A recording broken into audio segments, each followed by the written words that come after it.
Hey, welcome back to another episode of Parker's Pensées. This is a podcast where we explore thoughts in philosophy, theology, nature, and life. I love thinking about cool stuff, so come think with me. This is a very special episode of the podcast because it's a live episode. It's the second one. I did one for the 100th episode, but this is the first one where we have two people on a podcast episode, and they're going to be disagreeing with each other. It's not a formal debate or anything like that. It's a discussion.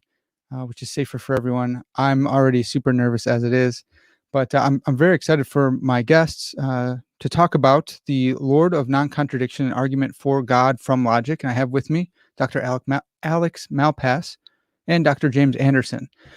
Dr. Malpass has recently written a paper called Problems for the Argument from Logic, a response to the Lord of Non-Contradiction, and that's in Sophia 2021.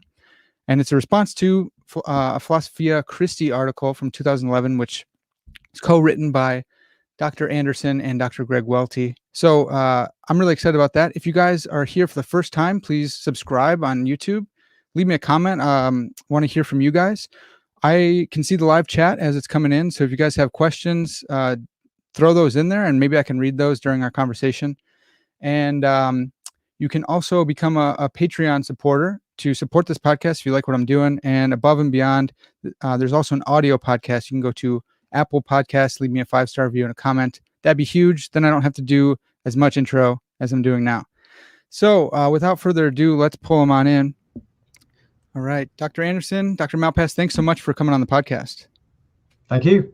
Good to be here. Yeah, I'm muted, but yes, happy to be here too. Yeah, we were having, for those not on the inside, we were having a great conversation about English accents and how Dr. Anderson could tell Dr. Malpass was from the South because of how it sounded. It just blew my mind. Dr. Anderson and I were also talking about tea versus coffee. Maybe we'll have time to get into that debate and we'll see the heatedness there as well. But first, let's start with the argument from logic. So I'll read Dr. Malpass's summary of Dr. Anderson and Welty's argument, and then we'll get in and see if that's sufficient. So if a thought exists necessarily, then it belongs to a necessarily existing mind. Premise 1. Premise 2. The laws of logic are necessarily existing thoughts. Therefore, there is a necessarily existing mind. Now, Dr. Anderson, is that a fair summary characterization of the argument, the Lord of Non-Contradiction argument?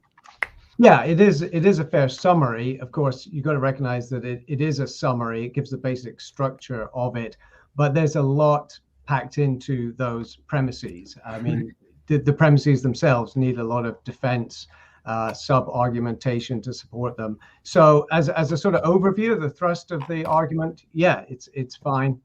But as all of us here know, there's quite a bit of support that needs to be brought forth to sustain those premises.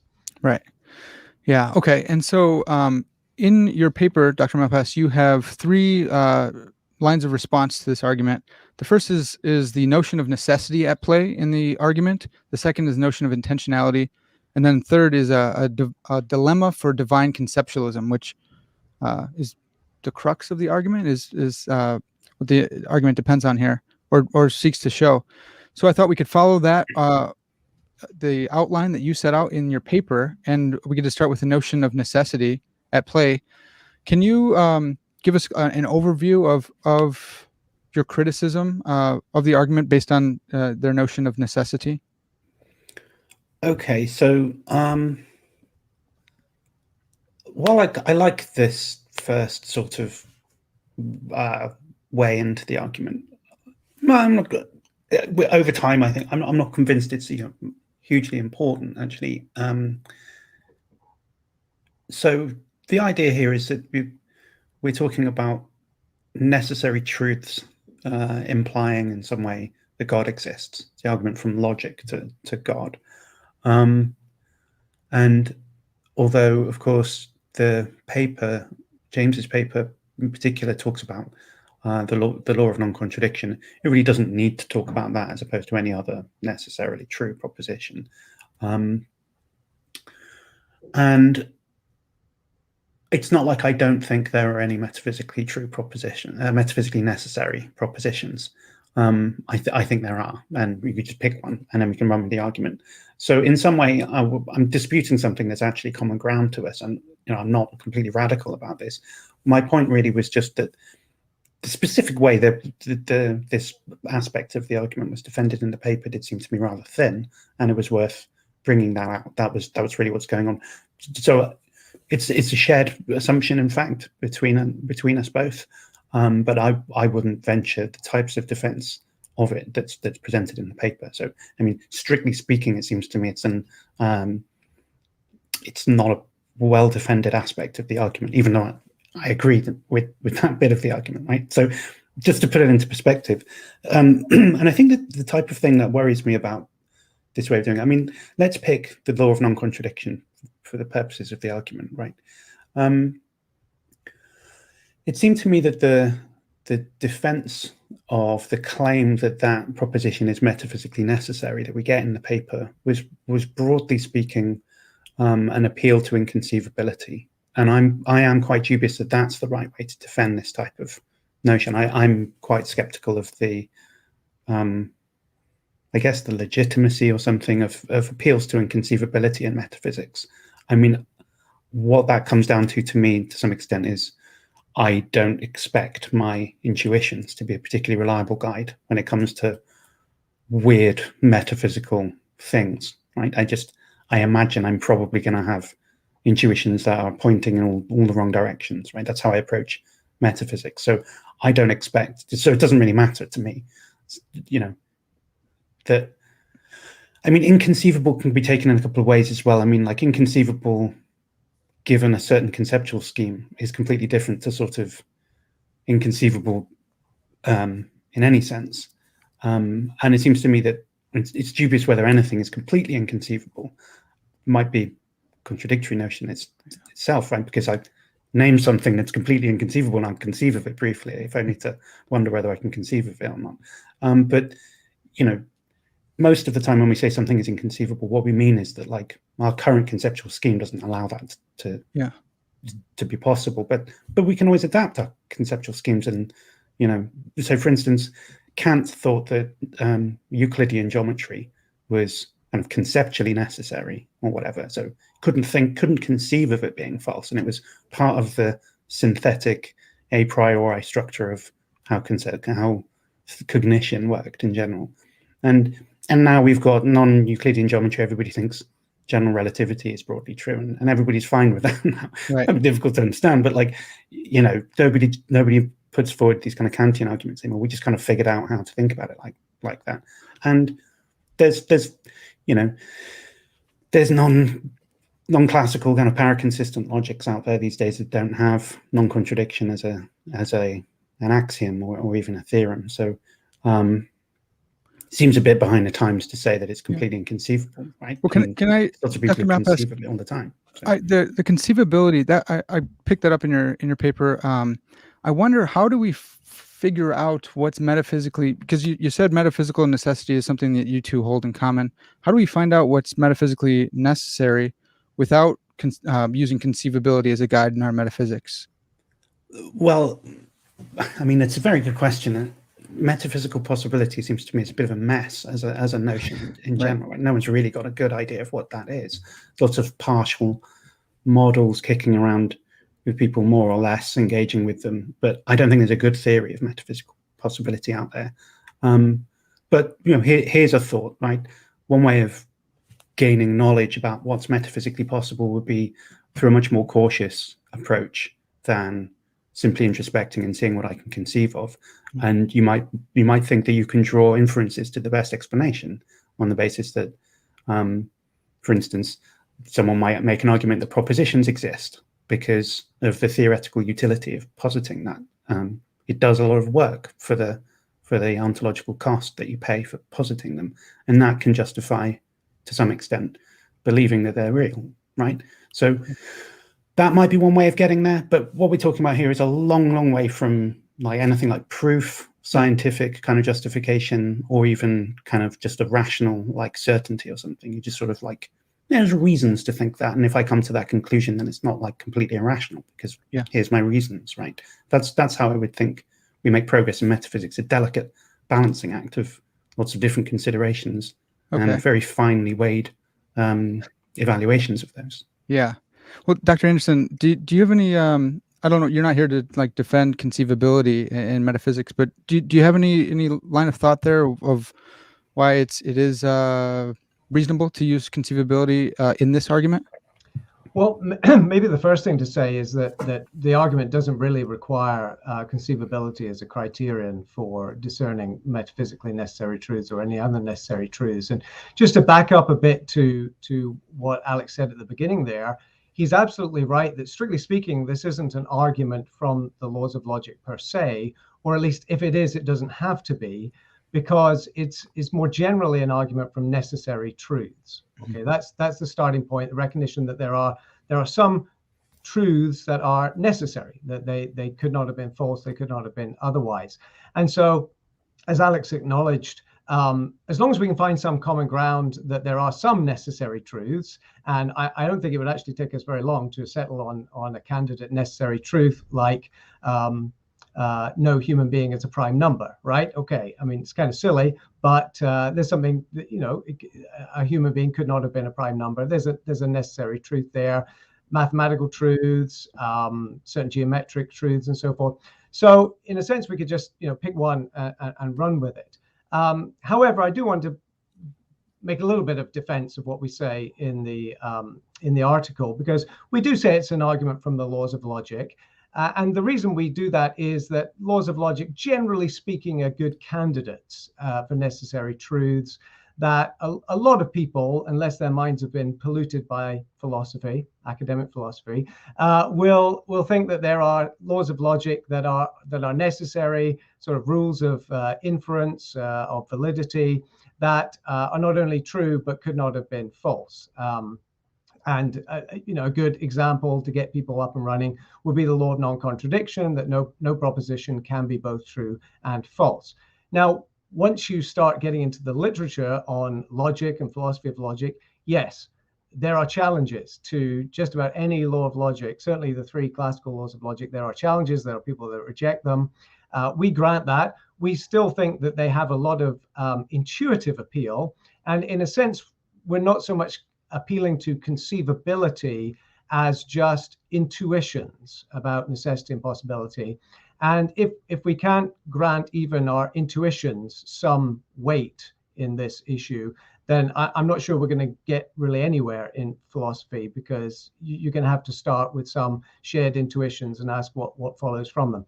So yes, we do start with the laws of logic. There are definitely objections.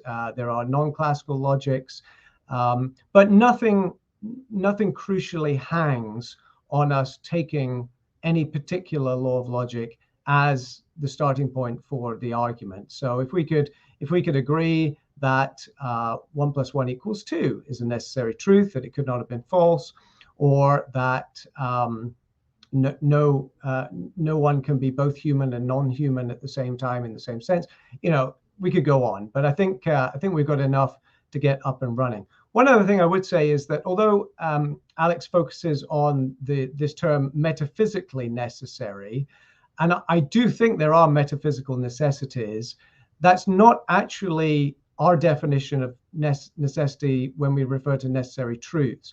We're just speaking of truths that could not have been otherwise, that could not have been false, or to use the language of possible worlds, something that is true in every possible world. That would be an equivalent phrase for necessary truth. So there. Awesome. Well, I wonder about the person relativity of proofs. So if someone were if someone held to classical logic, then this might work for them. But if someone says, no, I hold to subclassical or paraconsistent or something, then you say, well, then this doesn't capture you. What you've said, Dr. Anderson, is, well, it's about necessary truths, so it could capture anyone who believes in necessary truths.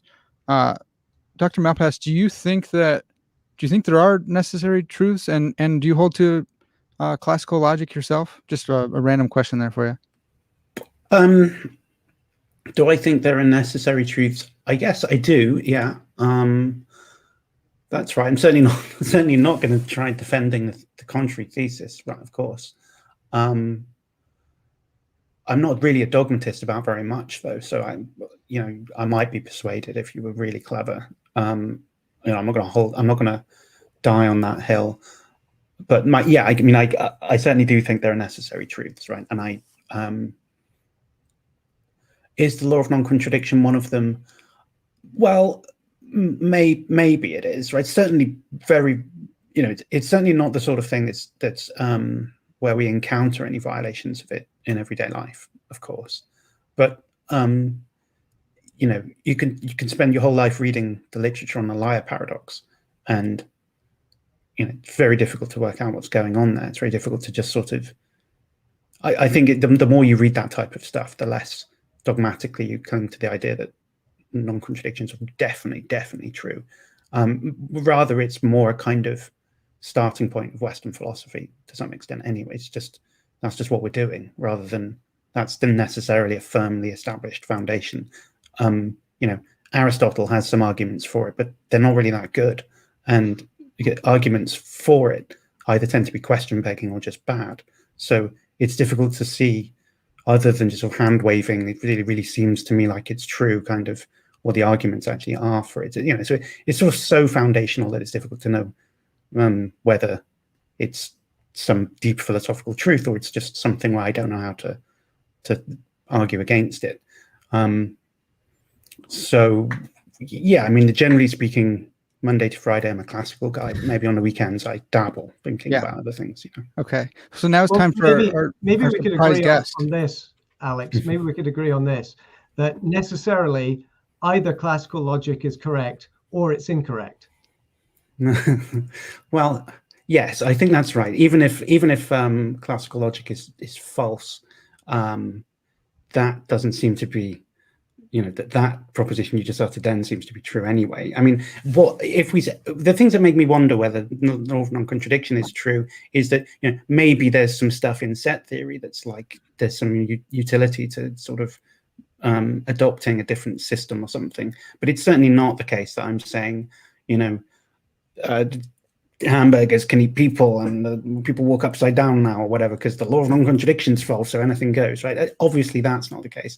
The people who reject non-contradiction still accept all of the basic black and white facts about like concrete reality. Most of them. You do occasionally find, go and read Graham Priest, and then you'll see some cool examples. Our surprise guest, Graham Priest, is here to refute all of us here. But so I think Dr. Malpass, the principle of was it the principle of explosion, that anything follows from contradiction? You're saying that just that doesn't apply. That's not a real principle, and hamburgers aren't eating people if we have some obscure contradiction in set theory. Right, that's the way to do it. If you want to embrace a contradiction somewhere, you have to jettison explosion, and that way you're not reduced to triviality. Okay, but for Dr. Anderson's point that either classical logic is true or not true, that would seem to be like at least one necessary truth, right? Oh, sure. There's necessary truths. Okay. I think that's one of them. Yeah. Okay. Interesting. How about Dr. Anderson said that the necessity at play that him and Welty are using is not metaphysical necessity, but just can't be. It's true in every possible world. I have such a hard time with metaphysical necessity. What do you make of that? Do you think that is that just metaphysical necessity, or is that logical? Well, to me, the notion of being true in every possible world is common to whether you're talking about metaphysical necessity, logical necessity, epistemic necessity. It doesn't really matter because the worlds in question just characterized like a model or something. So if I say something's epistemically necessary, then I'm saying it's true in every world that's accessible to me. And that just means all the worlds where nothing that's true in those worlds contradicts what I know in the actual world.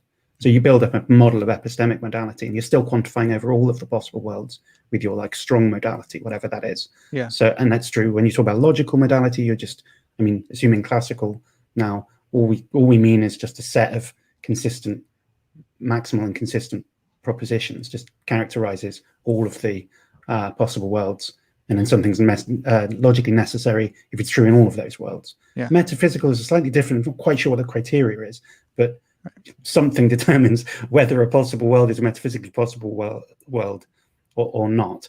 I don't know, James, if you've got a view on this, but I don't know what people mean really when they say metaphysical possibilities. Well, I think metaphysical necessity is some getting at some inherent necessities in reality. Like maybe a candidate example would be that nothing can be both blue all over and red all over at the same time. That doesn't seem to be like a trivial logical truth, but there does seem to get at something in the nature of colored objects, that they can't be a certain way. They can be some ways, but not other ways. So I think we have an intuitive grasp of metaphysical necessity, and actually we sort of take a lot of it for granted in our day-to-day inferences. But the point I was making earlier is that the starting point for our argument doesn't require us to commit to some particular concept of metaphysical necessity. We don't use that term, even though, in a sense, the conclusion of our argument commits us to some certain metaphysical necessities, specifically the existence of God. But the mere claim that the laws of logic are necessary truths, or that there are necessary truths, is a relatively thin claim. It's just the claim that something is true and it could not have been false. It could not have been otherwise than true. Okay, so, but let's just... Presumably you don't mean the laws of logic are logically necessary, because that just seems kind of trivial as a claim. I mean, obviously they are. That's circular, right? Yeah, but also I think you're saying something stronger than that they're epistemically necessary. You know, it just doesn't contradict anything you know to say that the law of non-contradiction is true. And it feels to me like the middle ground between those two modalities is metaphysical, right?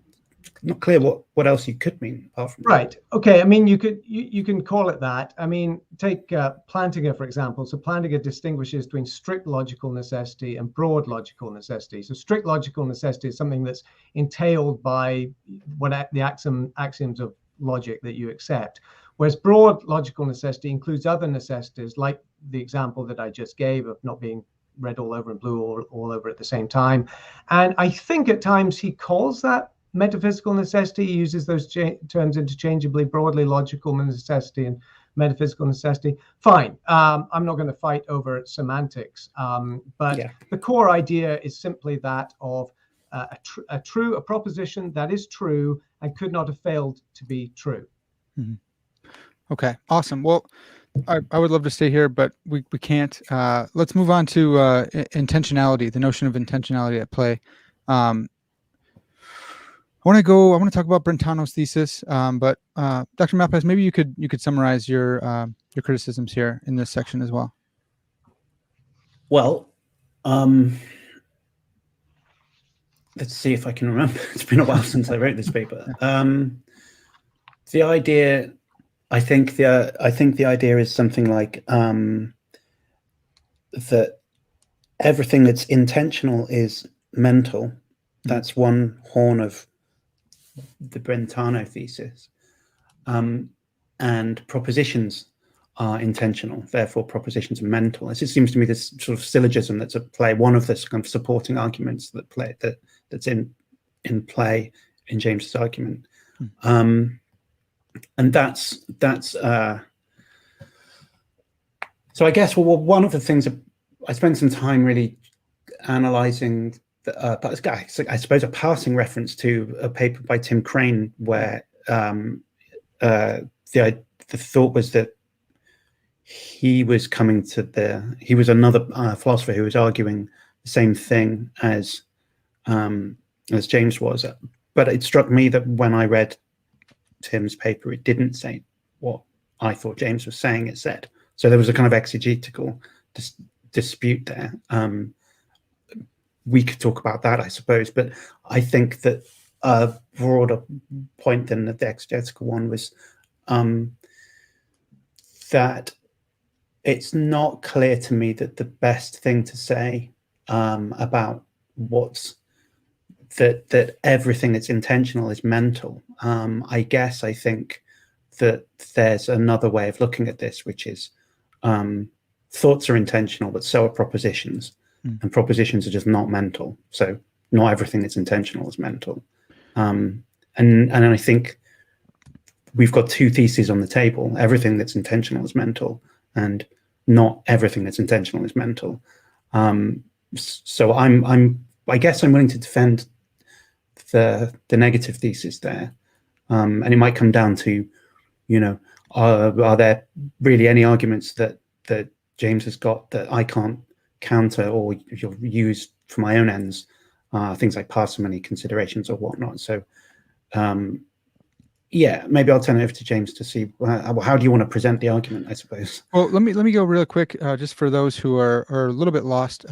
Intentional just means like directed at, comes from Latin intentio. It's from archery. When your bow is pulled back, it's aimed at something. So there's intentionality, and this is important because Dr. Anderson and Welty set up that there are necessarily true propositions. And if these propositions have intentionality, and if everything that is intentional, everything that has directedness is mental, then these are actually thoughts, and you need a necessary mind in which these thoughts inhere are grounded. So just for everyone listening there, intentionality. Sorry, maybe just as I guess I didn't set that up very well. The Brentano thesis, right, is one way of looking. Like the intuitive bit is a thesis about psychological phenomenology, like what our minds are like, what it's like to have thoughts and stuff. And one kind of intuitive, plausible aspect to that is to say everything that's mental is intentional. Right? There's no non-intentional mental items. Thoughts are always pointed at something. Emotions are always directed at something. Right? Your attitudes are always intentional, and it doesn't make sense to have a completely undirected thought or attitude, right? And okay, great. That does seem like a kind of key insight of phenomenology. But then you could also think maybe it goes the other way too, right? Maybe everything that's intentional is mental, and the Brentano thesis is basically both of those claims. Everything that's mental is intentional, which seems to be pretty plausible, almost trivial. And then the other thesis, which is much more controversial, which is that everything that's intentional is mental. And that's the horn that James needs to defend to prop up this aspect of the argument. And that's the one that I'm taking aim at. Yeah, I think maybe Searle says that everything mental is not intentional. There's vague ideas or gesturings or something like that. But Dr. Anderson, what do you make of Brentano's the first horn of the thesis? I guess everything is intentional, is mental. Is that something that you have to prove for the argument? Yeah. So we don't need to get too hung up on the Brentano thesis and what he says. I mean, I think we can make the sort of observations that we need to make to get the argument running independent of his claims. And I don't think that everything mental is intentional. I mean, I think there are pain states, right, that are not specifically about anything.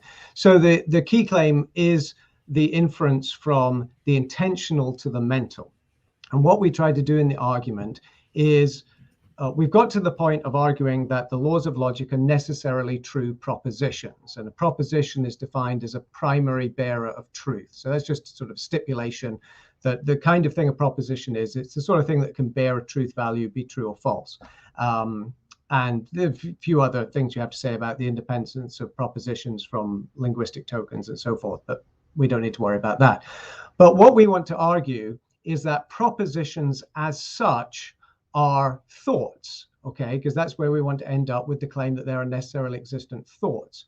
And so what we argue is that propositions have this distinctive feature of intentionality, which certainly includes aboutness, but it also includes another feature that Crane calls aspectual shape.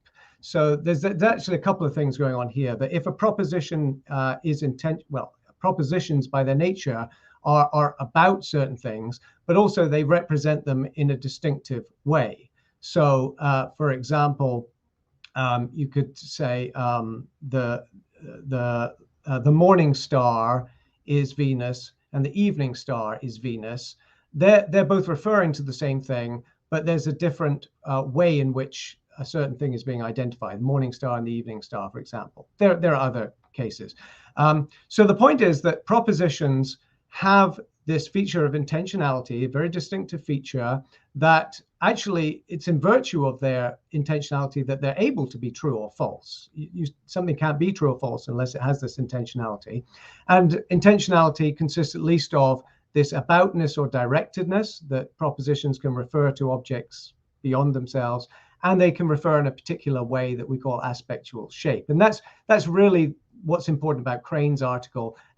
Alex is right, actually. I'll concede the point right here that some of what he says about our use of Crane's article is correct. And Crane isn't making exactly the argument that we're making or proving the point that we're proving. But his observations about intentionality are useful for our purpose. And then, so what we argue then is, well, what other things in our ontology have this property of intentionality? And the obvious answer is thoughts. Okay, thoughts are directed towards certain things, and we can think about things in certain ways as opposed to other ways, so they have aspectual shape. And so we're arguing that propositions are best understood as thoughts because their having intentionality would be best explained by their being thoughts, since we know, I mean, we already have thoughts as a sort of basic category in our ontology. We know we have thoughts. I mean, how could you not think that we have thoughts, right? So if we can explain propositions in terms of thoughts and the features of thoughts, that's a pretty nice thing. So we argue that there's at least a prima facie case for the claim that propositions are thoughts. Now, we're not committing to any particular kind of thoughts or possessor of thoughts. We're not saying they're divine thoughts at this stage. There are, in fact, certain accounts of propositions that identify them with human thoughts. There's a human-centric conceptualist view. But all we're doing is saying that this property of intentionality is best explained by propositions being thoughts. And I mean, there are other accounts of propositions you could give, but one of the accounts that I think Alex is gesturing towards is a sort of a Phrygian Platonist view, not Platonist, not Plato's Platonism, okay, not that, but a sort of more modern view where there are certain abstract entities that are not dependent on minds, that are somehow maybe necessarily existent, but there's some sort of Platonic realm of propositions that simply have this feature of intentionality, even though they are not thoughts, they're not mental in nature. Now, that's definitely an option. It's on the table. It's been defended. Our argument is that the view that propositions are thoughts is more parsimonious. It doesn't require you to add an extra category, ontological category, to your inventory of kinds of things. And also, there are other benefits that conceptualism about propositions, that is, in general, the idea that propositions are thoughts, has benefits over Platonism, or maybe another way to put it is that this sort of Phrygian Platonism incurs certain other costs that a lot of us want to avoid. That's a great summary. So the principle of parsimony is doing work there, saying we can get rid of maybe ontological bloat or a third thing. So now you have things that are intentional are thoughts. You've cut out propositions with intentions. Because it's more parsimonious. It's simpler to have an ontology that has intentional things and non-intentional things versus non-intentional things and intentional things of two varieties, one being propositions, one being thoughts. Right. Dr. Malpass, I think you brought this point up. If not, I got to give credit to Joe Schmidt because he's brought this up too. I think Schmidt said that the Phrygian Platonism and divine conceptualism or type of conceptualism are on equal playing field because you're bringing in shareable and non-shareable thoughts into your ontology. Dr. Malpass, is this a good time to bring that up, or should we wait till the dilemma to broach that? I think that's reasonable. So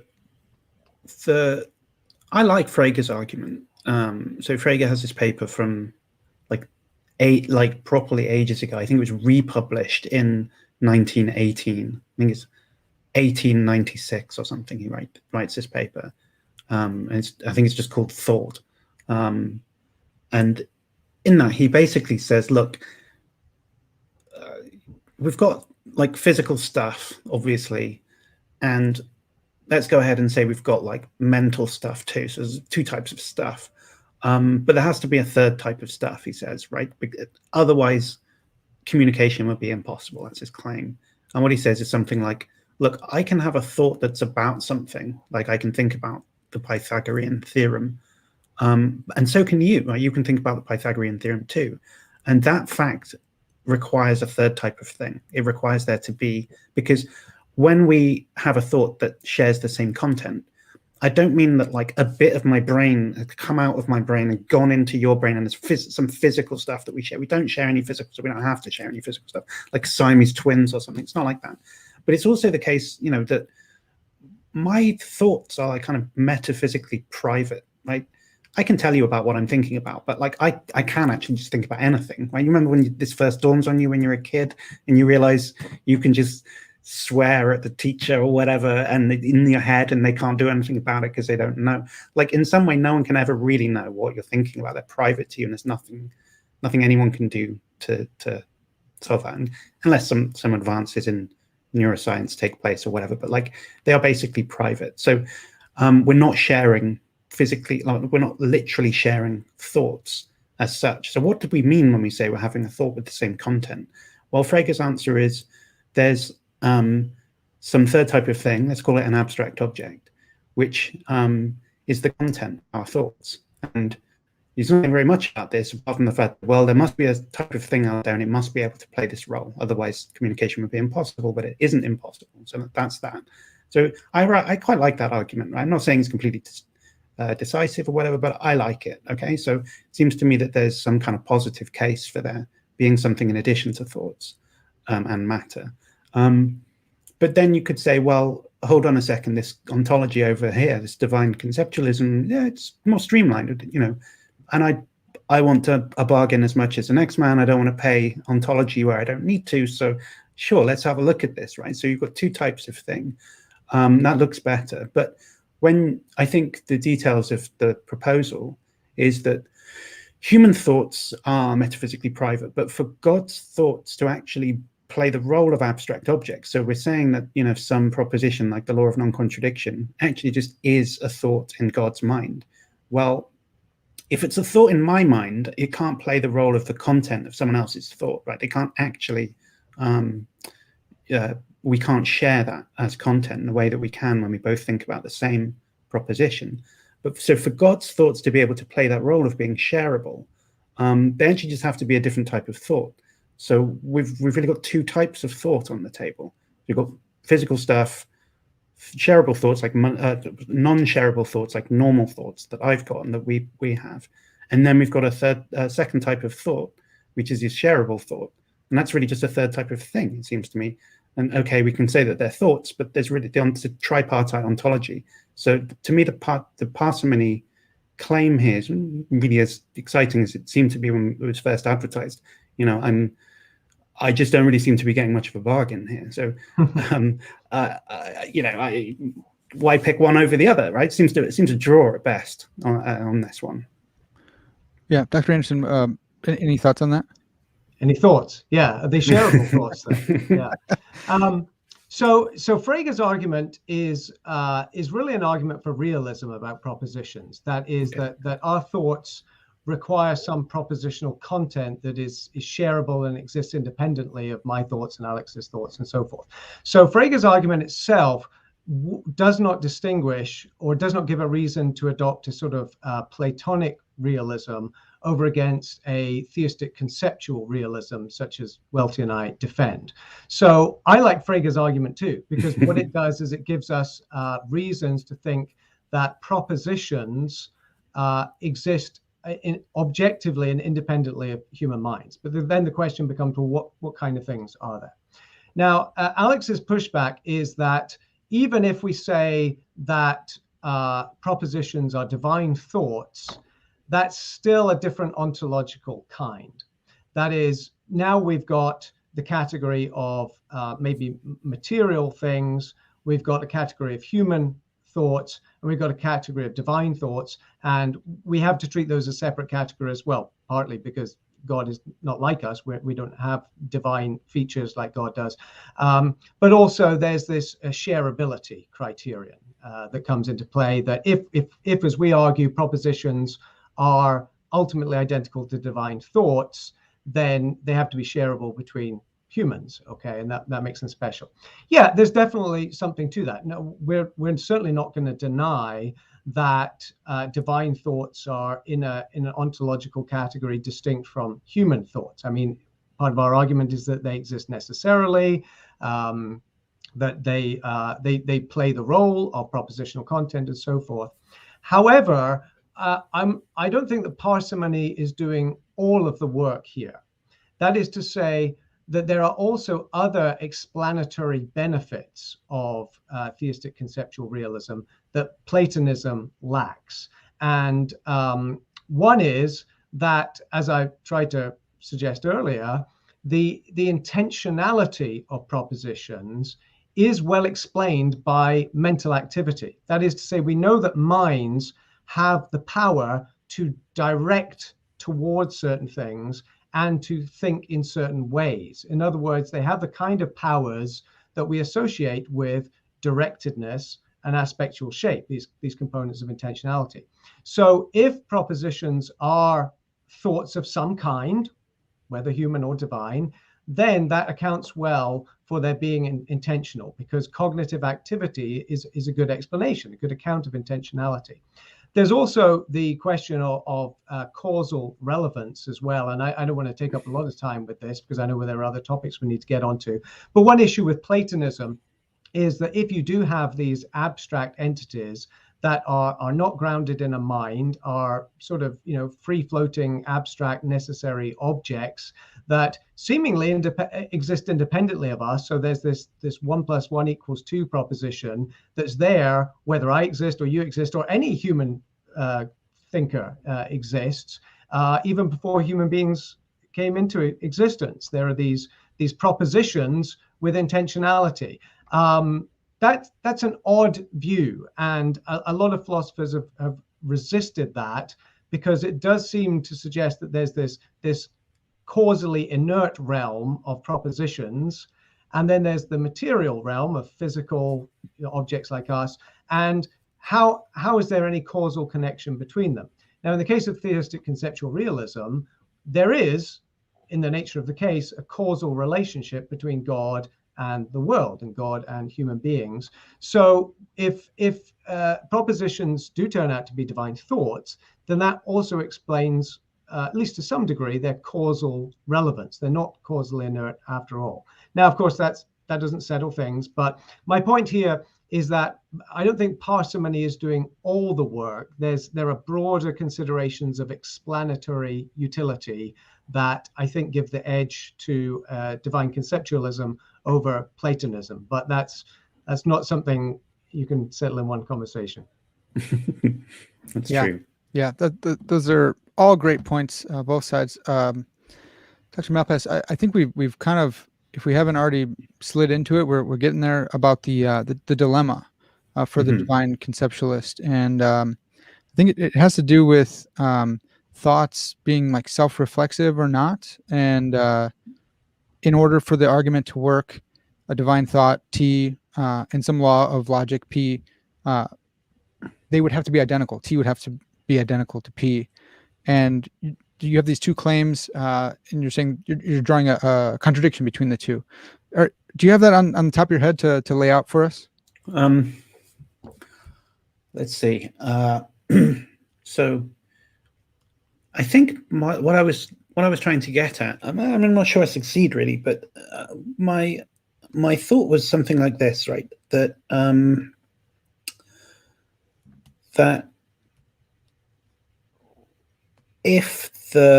so take a divine thought that in James's system plays the role of something like the law of non-contradiction. It does seem peculiar when you try and ask sort of basic questions about that, right? Like, I mean, thoughts have propositional content usually. So what's the propositional content of this thought? It's a question you could ask at least. And I suppose the immediate answer would be, well, the propositional content is about, there can't be any propositions and their direct negations that are both true at the same time or something, right? But that just seems to be the law of non-contradiction. And Mel, my spidey senses are tingling when that happens. It feels to me like a regress around the corner, surely. Because it both is the law of non-contradiction on this account and has the law of non-contradiction as its own content. But that seems kind of odd, right? Like when I think about something, normally the thing that I'm thinking about isn't my own mental life, right? I'm thinking about, oh, it's sunny outside. Oh, I want a drink, something like that. So external, pointing away from my own internal life. And so in that case, the content is distinct from the thought. Of course, sometimes I can turn my mind's eye back on itself and I can think, oh, I'm feeling happy today or something, or, I just thought about that 5 minutes ago. It's funny you bring it up, stuff like this, right? So obviously it's reflexive to some extent, but the question is, can it be like, utterly reflexive? Can I just think about a thought that has no content other than itself? Right? Does that even make sense? And I think I was trying to push the line here that it really doesn't make sense. What happens then is that, let's try and come up with a way of speaking this, at least, that makes sense. It seemed to me that you want to have as a kind of basic piece of notation or something to distinguish the thought and the content of the thought, a bit like a predicate and an object that it applies to or something, predicate and a variable or something, that you would say like T of P to mean the thought that has P as its proposition. And the claim on the table is that you could have a thought that has itself as its own content instead of a proposition distinct from it. So not the thought I just had is fun or something, but this thought right here somehow is its own content. So that would be like T of T, right? And then I'm trying to say, well, look, unlike the truth predicate, like if you start off saying like some proposition P, and then you say, okay, well, it's true that P, and then you can say it's true that it's true that P, and it's true that it's true that it's true, and obviously there's an infinite, I guess, regress there or whatever, progress or something. It keeps going anyway, right? But it's fine because at any level of that hierarchy, there's a clear answer to what it is that's the subject of all these truth predicates, right? It's P. It's no problem. But the regress that I thought we were getting into just then was, well, I can say T of T, but what's the inner instance of T? Like, what's that actually about? I've got the aboutness for the outer instance of T, but what about the inner instance of T? Yeah. And well, what are you going to do? You have to just iterate the schema again. So I'll have T of T of T. And now I can say, well, what about the inner instance of T? What's that about? And it feels to me like there's no answer to that. Like there's just, you can't settle it. All you can do is iterate this schema over and over. And that just means that you don't have any content. It's the same as, well, it's kind of an unstable concept that doesn't really ground out in anything. Yeah. So if that's where we are, then the project seems to be kind of incoherent or something. Now, I'm not sure I really even understand my own argument here. Sometimes I feel like I don't, and maybe it's all nonsense. But that was certainly the way I was thinking when I wrote that out. So I'm very interested really to know what James thinks about that, because maybe I've gone wrong somewhere and he can explain to me what's going on. Let me jump in real quick. You did have an interesting. I feel the force of it here. So you're not. I don't think you're totally crazy or anything. You said self-awareness is hierarchical, and when you have you have a thought and you have content, and I can have a thought about my thoughts, but that bumped it up to the next level, and then it bumps it up and it bumps it up, because at some level we got to have like the proposition. This is a proposition, and your thought is around it. You have to have the content, the proposition, and so it seems like if the thought is about a thought in a self-reflexive way, there is no content. It's like a mirror trying to image itself. There's no reflection ever. And so, Dr. Anderson, I mean, what do you make of that argument, intuition type of thing? It's very interesting, and full credit to Alex, because I think this is one of the most interesting objections we've had to the argument. There have been others. What's particularly forceful about it is it's not just pointing out that there's a gap in our argument, saying, well, you haven't really justified this inference to that. It's actually targeting the conclusion and saying, well, there's something incoherent about the conclusion or the theory that you're propounding here. And so there has to be something wrong with your argument, because you can end up with an incoherent conclusion. So that makes it particularly potent and thought-provoking. If I can perhaps state it in my own way, and maybe Alex can can confirm that I'm understanding it correctly. I think actually it follows somewhat on the back of our earlier discussion about Frege's arguments about the need for propositions that exist independent of thoughts, or shareable content of thoughts.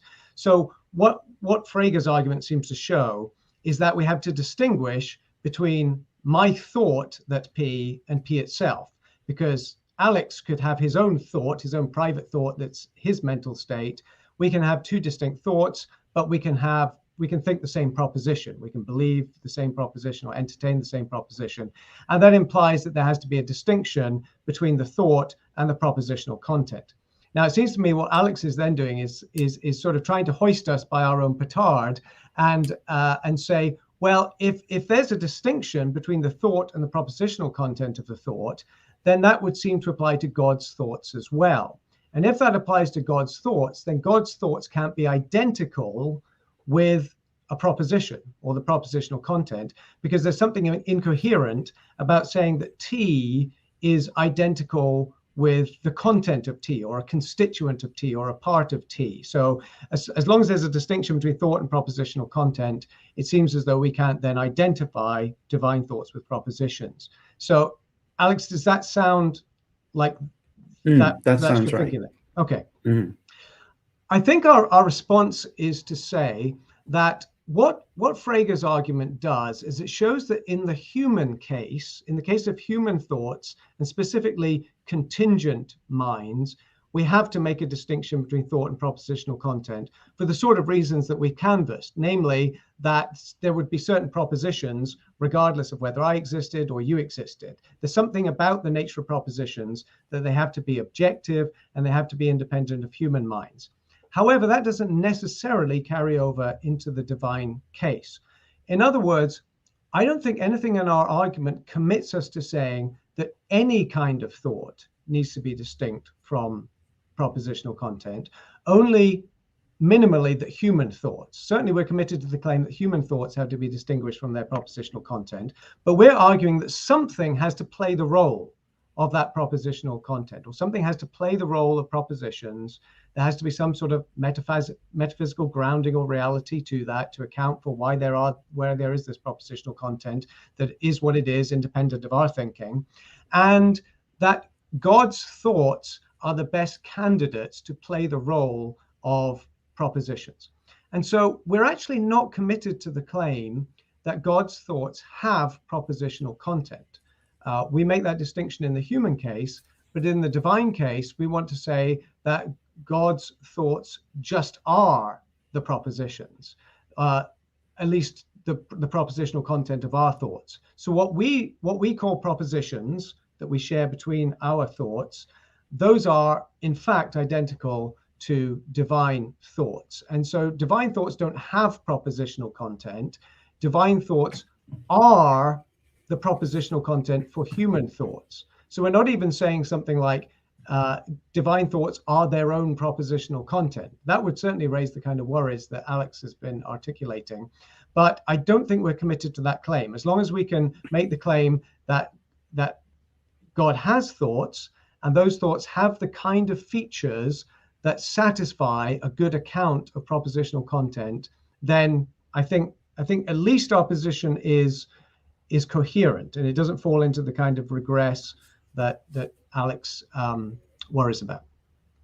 Okay, so can I just respond? So, because I do see the thought behind that move, right? So, I think where I worry that problem with taking that route, it seems to me, is I think it creates a tension with the earlier part of your argument, right? Because aren't we supposed to be starting off tickling our intuitions with the idea that, well, why think that propositions are thoughts at all? Well, it's because they're intentional.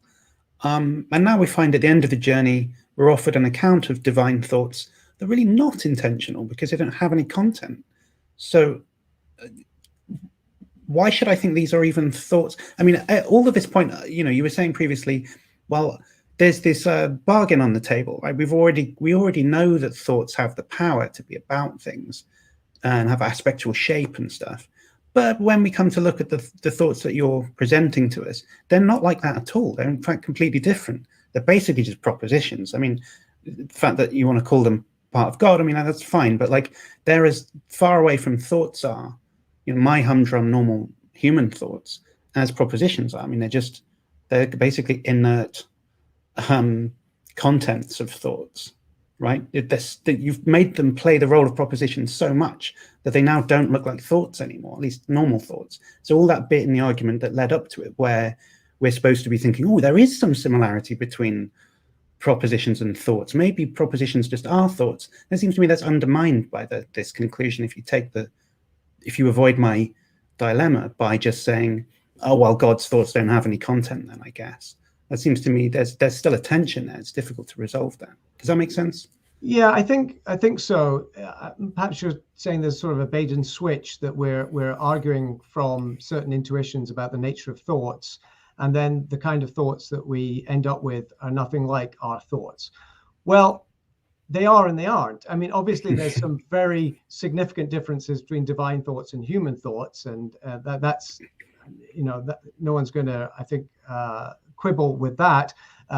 God's thoughts, let's just leave aside the question of propositions, assuming for the sake of argument that there is such a being as God, and that God has a mental life, or engages in cognitive activity, and so there's something that we can call divine thoughts. They're obviously going to be different. They're going to exist necessarily. They're not going to be dependent on maybe some sort of physical substrate. They're going to be eternal. They're not going to be vary from one human being to another.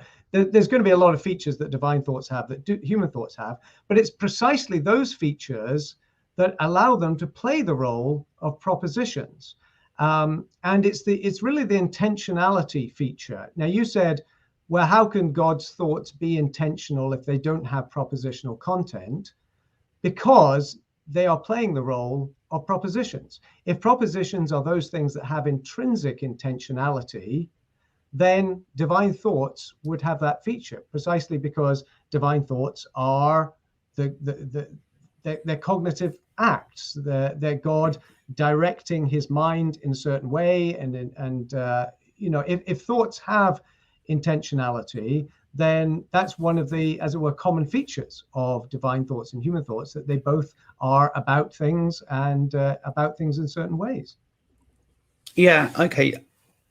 And that kind of makes sense. And maybe this is just me saying the same thing again, but another way of thinking about it is, let's compare theories for a moment, and I'll just be a Platonist for the sake of the argument, right? So I think that there are, a Phrygian Platonist, not Plato-Platonist, right? But so I think that there's these abstract objects, whatever, propositions, mathematical objects, stuff like that. And it's a third type of thing for sure, and it has intrinsic intentionality, let's just say. So now we've gone all the way to the end of the story, and we see that God's thoughts are like really, really similar to these abstract objects. They're just like, we're calling them mental, but it's not really mental in the same way that all of the mental stuff we're familiar with is mental. It's mental in a different way. Aren't we back to just, with apples and orange, or is it just like, I'm just failing to see like really what the benefit is of this? I mean, because can't I just, like, why should I change my mind about, well, I've got an account over here where propositions are intrinsically intentional, and maybe God exists, even. It's not anything atheistic about this. God could just exist alongside all of these propositions. I guess you're giving up some kind of doctrine of sovereignty or whatever, but really that's not my problem. This is an in-house problem for you guys. Right. But certainly from my point of view, I seem to be able to explain everything I want to explain without having to reach for there being something mental about it. I just sort of feel now, like I started off at the very beginning saying, well, the way I think about metaphysical stuff is like trying to balance lots of considerations and come to conclusions with the best of all of the information, like what's the best model point towards. And I'm not seeing why it points decisively in favor of conceptualism here at all. It feels, again, it's just like a draw at best.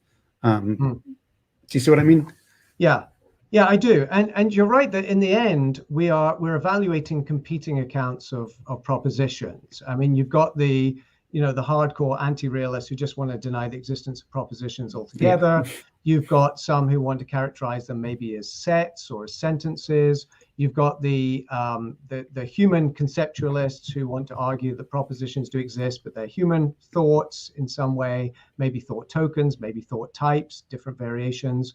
You've got the Platonist who wants to say that they are necessarily existent abstract objects that are not mind dependent in any way. They're not intrinsically mental, even though they have this intrinsic intentionality. And you've got the divine conceptualist who wants to argue.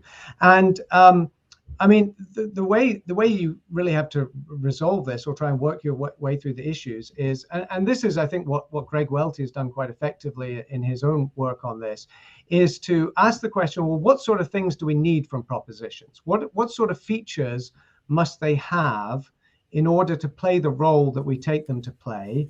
And then which of the accounts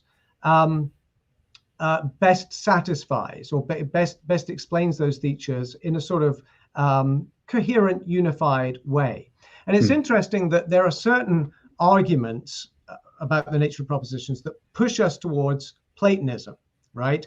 That, some people favor Platonism, those who are, inclined by Frege's arguments, because they recognize that these propositions have to somehow exist independently of human thoughts. They have to be objective in some way out there, right?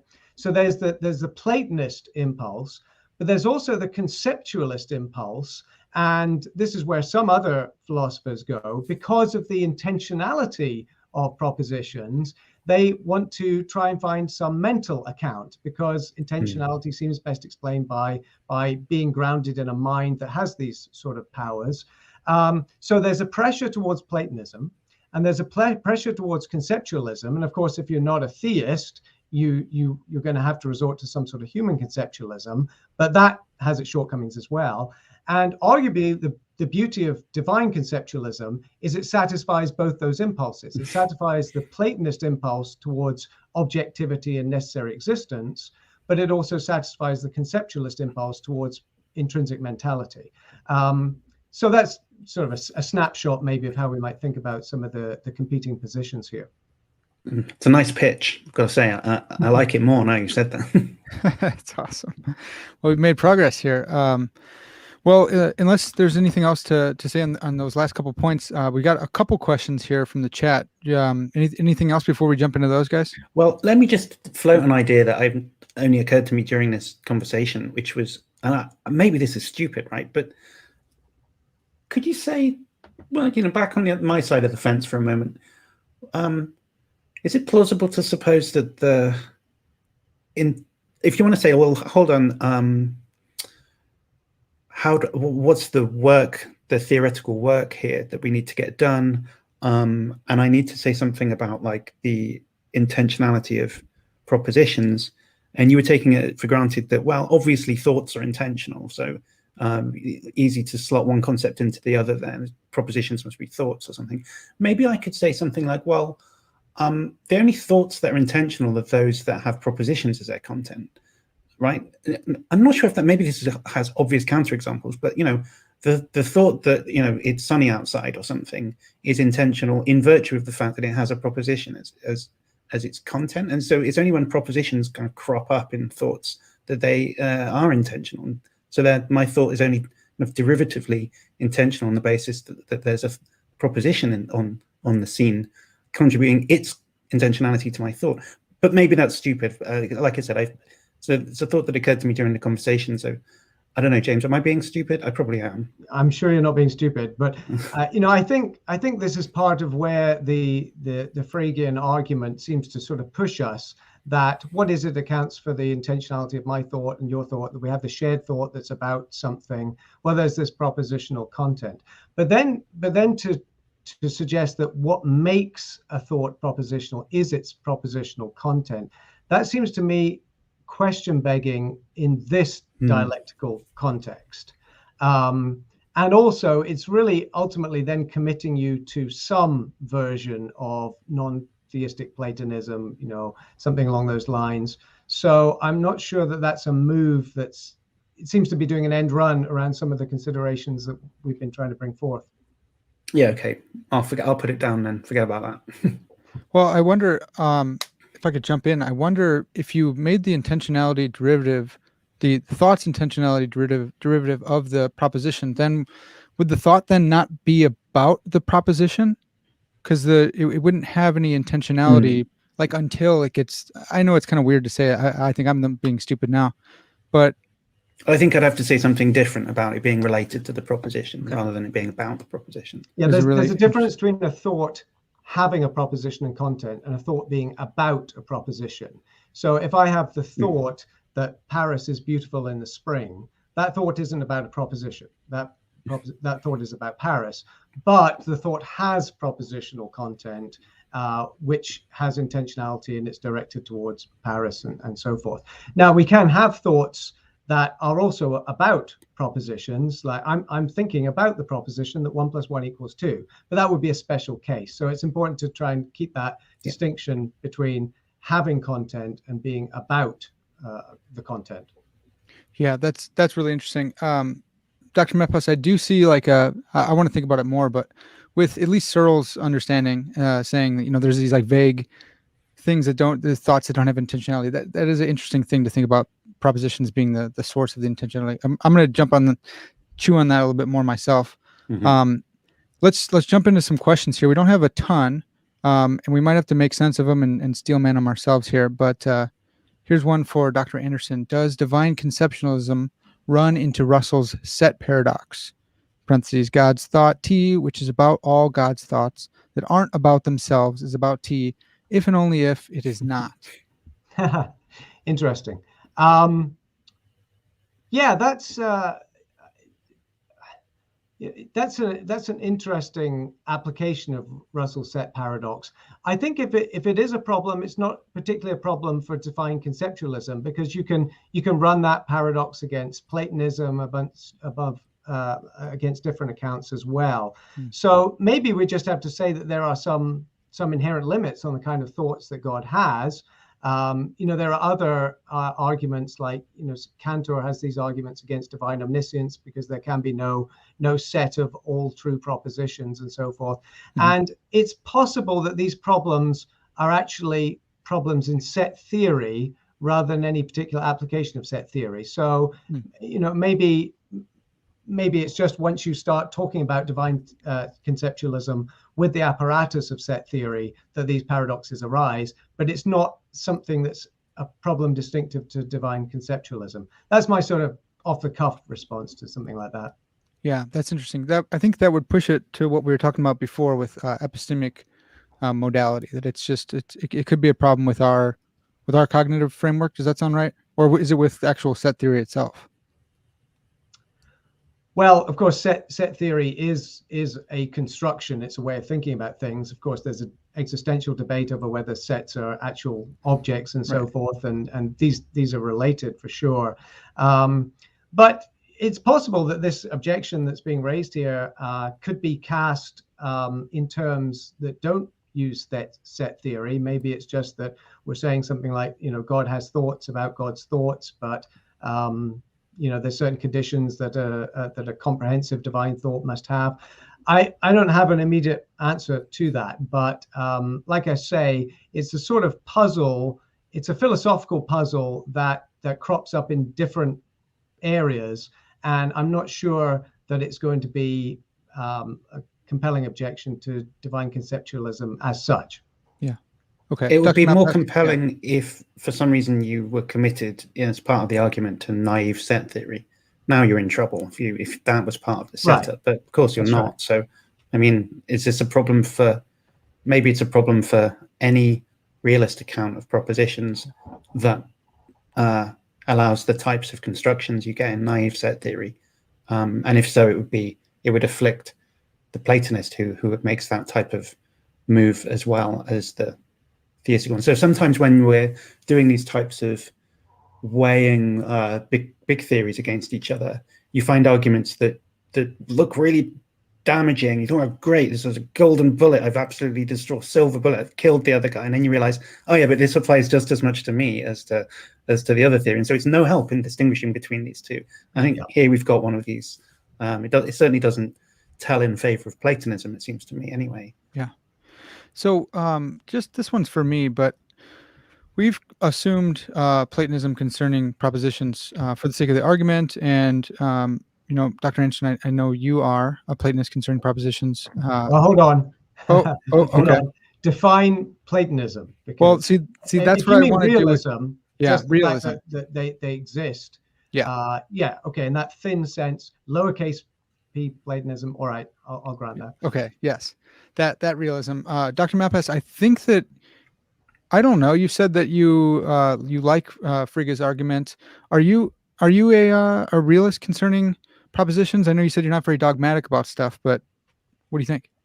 I don't have a membership card or anything like that. Yeah, not yet. But I like the theory, but I couldn't say I've done anything like serious work on it to back it up. I mean, my friend Scott Berman has a really good book about Platonism that was out last year, which is a really great, like, kind of introductory text. So I think if people want to read more about that, and I should probably go and read it again and have another think about it. And in fact, I think I have it here somewhere, but I would go and look at that first of all. Don't listen to me about whether or not Platonism is true anyway. Well, I thought it might be worthwhile, just briefly, if we can, to think why might we think that propositions are real? We've assumed them for the sake of argument, but why think that? Either one, yeah. Well, we talked about Frege's argument, right? That it seems difficult to explain what's going on with communication if you don't have something that's there. But maybe think about, like, basic geometry that everyone did at school, even if you only did geometry when you were a small child. You would have still presumably done stuff like work out formally that the internal angles of the triangle, no matter what the how you draw it, they always add up to 180 degrees. Ask yourself, what is that actually about, that result? Because it probably isn't the one that you drew with a compass, no matter how careful you were at drawing it. There are imperfections. Maybe the lines didn't actually meet each other, et cetera, et cetera. The piece of paper probably wasn't perfectly flat, all this stuff. So, and if you destroyed all of the representations of triangles around, it just doesn't seem like it has anything to do with the result that you gathered there. I mean, that was the thing that showed you the fact, but the fact doesn't seem to rely on the thing that showed you the fact for it being true. So people who want to deny that there's any reality to propositions or any abstract objects at all, nothing but matter, that type of view, they have a difficult time here, it seems to me, in trying to work out a good account of just basic stuff like that. Like, yeah, so people do, right? There's philosophers who defend almost anything, but, like, to me, there's always seems to be, or, in my PhD, I proved a theorem in a specific area, logic, right? And it always struck me that I came across a theorem that was already basically there, and I may have, like, worked it out and proved it, but I didn't make it, right? Like, it was discovered almost, So I really do get the strong impression that there's a kind of abstract aspect to reality, transcends the basic kind of physical material that's around us, right? I mean, the concept of physical matter is already quite mysterious in contemporary physics, right? So I think we should just let go of the fact that there's not just billiard balls bumping into each other. There's more than that, and abstract objects are not really that strange when you look at what contemporary physics says about the world. So I think we should just be cool with it and just get over this annoying skepticism that anti-realists have towards these types of things. It's a fine theory to think, and it's got lots of historical pedigree, and it makes sense of the world in a nice way. That's what I would say about it. That's huge. Dr. Anderson, anything to add? Yeah, just a few things briefly. First of all, let the record show that Alex says that materialists have a problem with propositions. Right. I know he's not one, but this often isn't recognized. And a lot of critics of theistic arguments are materialists, and I don't think they've really thought through the powerful arguments just for the existence of certain abstract objects, such as propositions. So there's that. Broadly speaking, arguments for realism about propositions are basically two categories. Those from ordinary language. So there are certain claims that we make that seem to have ontological commitments. So if I say there are bears in Alaska, that seems on the face of it to commit me to the existence of bears, right?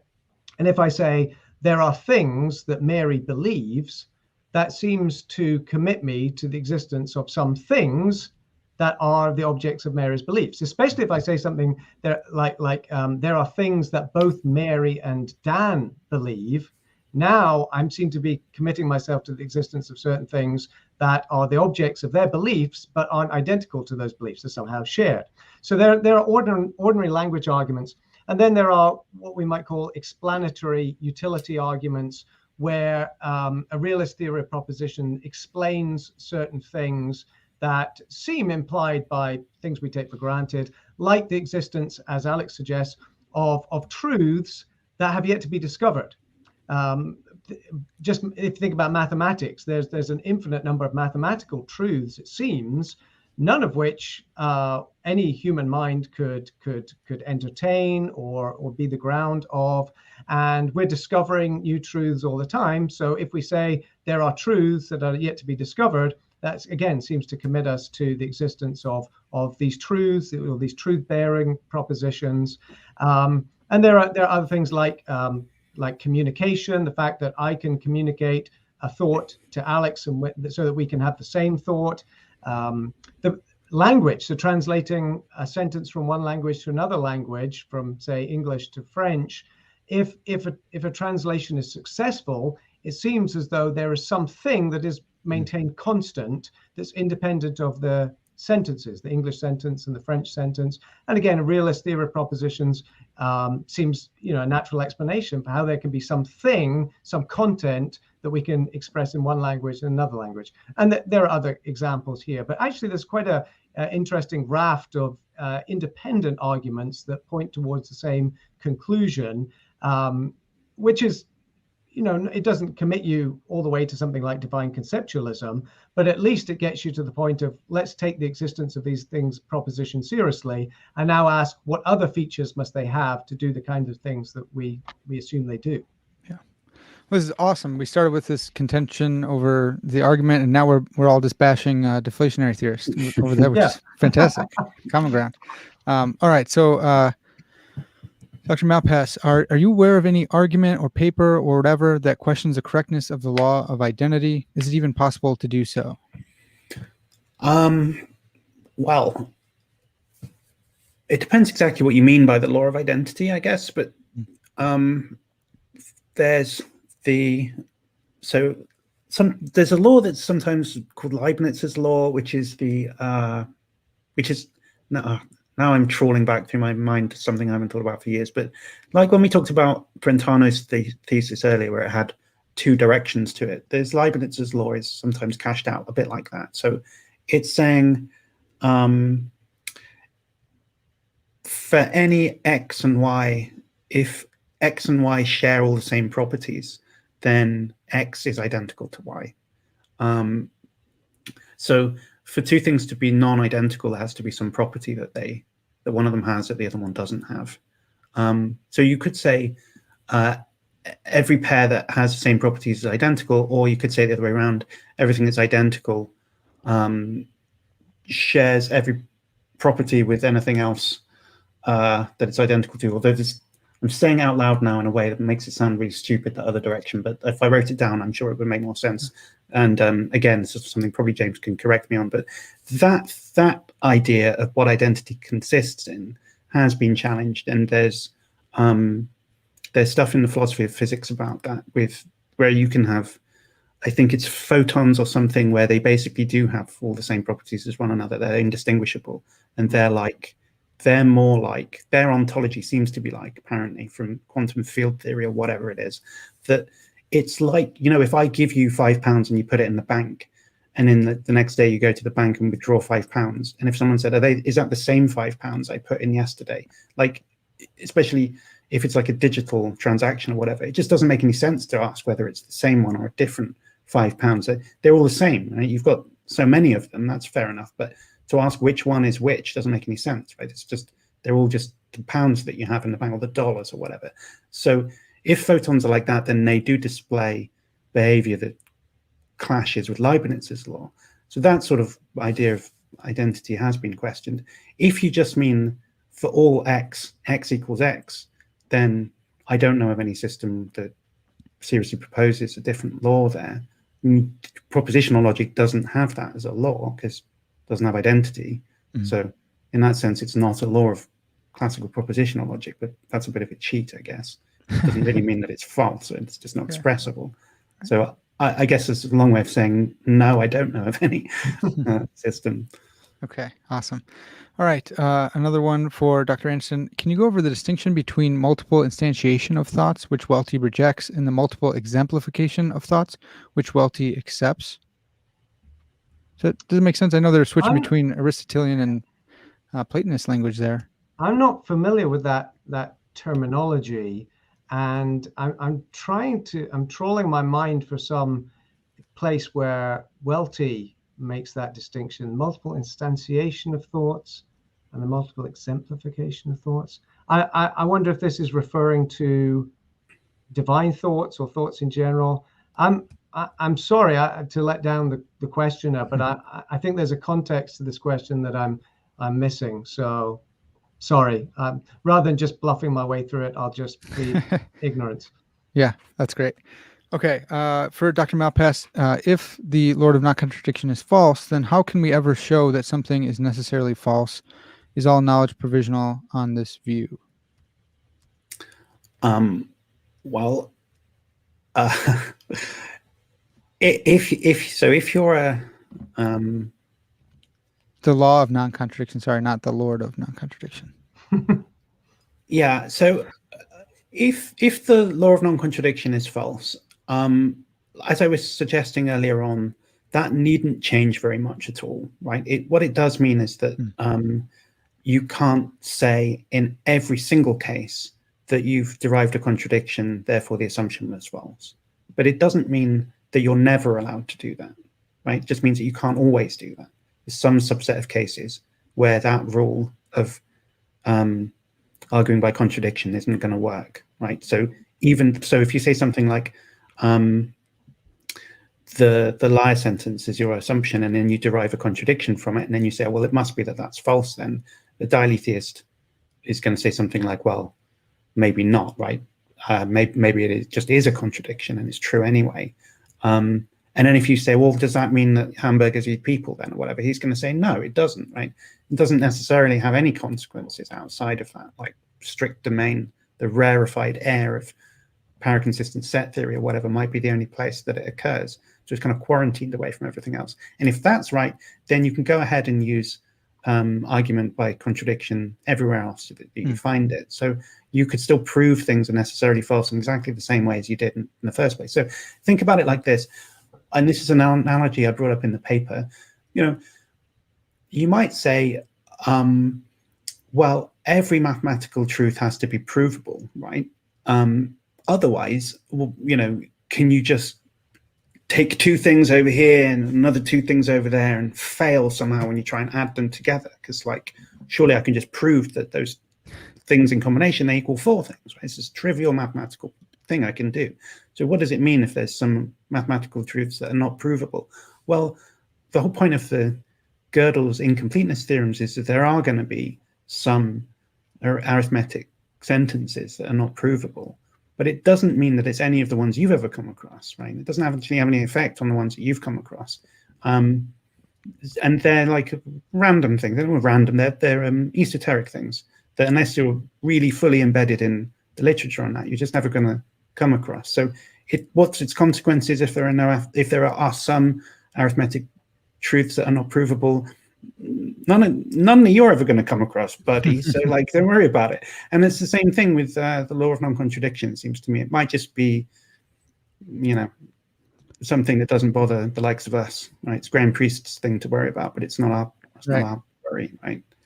Yeah, that's an interesting point too, is that with J.C. Beale says, Christ is a contradictory being. And so maybe it's just one instance of the law of non-contradiction failing, and yet other things can be necessarily false.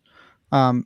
Anderson, I wanted to just get your thoughts. I know that the argument doesn't hinge on this, but just in your own view, do you think what do you make of the principle of explosion?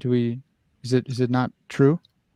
I think it is I think it is true, but that's because I'm still inclined to accept classical logic. I'm afraid our mutual friend JC Beale hasn't yet persuaded me to come over to the dark side and embrace subclassical logic. What he has persuaded me of is that denying the law of non-contradiction doesn't in itself commit you to an explosion principle. That a subclassical you can have a subclassical logical system that does not affirm the universal application, let's say, of the law of non-contradiction, but also doesn't result in logical explosion, every proposition being true. And the way he puts it, I think, is he suggests that there are different domains, and perhaps contradictions are ruled out in principle in certain domains. For example, he thinks that in mathematics, no contradictions are true. No contradictions can be true. That's something about the nature of the domain. But he is, I think, open-minded about the possibility of contradictions in other domains, particularly in these sort of funny cases like the liar paradox, which is, as Alex says, I mean, that really pushes you to the limits, because for every answer that you give to the liar paradox, you can develop a new version of it that evades that objection. And, it's like chasing a rabbit. You never catch up with it. But so, yeah, I still think that I'm still stubbornly committed to the idea that there are no true contradictions. But our argument, the law of non-contradiction, doesn't depend on that claim in particular. And so there we go. Okay. All right. So last thing here, just a follow up on Darwin's greatest hits. He says, Welty rejects Gould and Davis's view that God's thoughts are multiply instantiated on page 108 of Beyond the Control of God, ? And asks, and it accepts exemplification on page 187. I say ? Because Dr. Gould is a close friend and yells at me every time I forget the question mark. It's Beyond the Control of God, ? on the book. So there's that, Dr. Anderson. One last question for each of you guys. Dr. Anderson, coffee or tea? Coffee. Always coffee. Dr. Malpass, coffee or tea? Well, coffee in the morning and tea in the afternoon, obviously. All right, fantastic. Well, we found some common ground here. We're hammering away at non-Platonist or non-realist concerning propositions, which is fantastic. We had a great conversation. Thank you both for your substantive work and for engaging. And I've been terrified the whole time, but you guys really put me at ease. This has been really fun. So thanks for everything both of you guys are doing and have done on the podcast today. Thank you. And thank you to Alex. Really enjoyed the conversation. A lot of fun. Yeah, a lot of fun. I'm very glad that we got to talk the issues over, and in a nice way. There's no need to make this I hate when people have these arguments and they get all upset and take it personally and stuff like that. Yeah. Get a life, Yeah, that's right. Awesome. Well, that's going to have to do it, folks. This has been Parker's Pensées, and as always, all glory to God.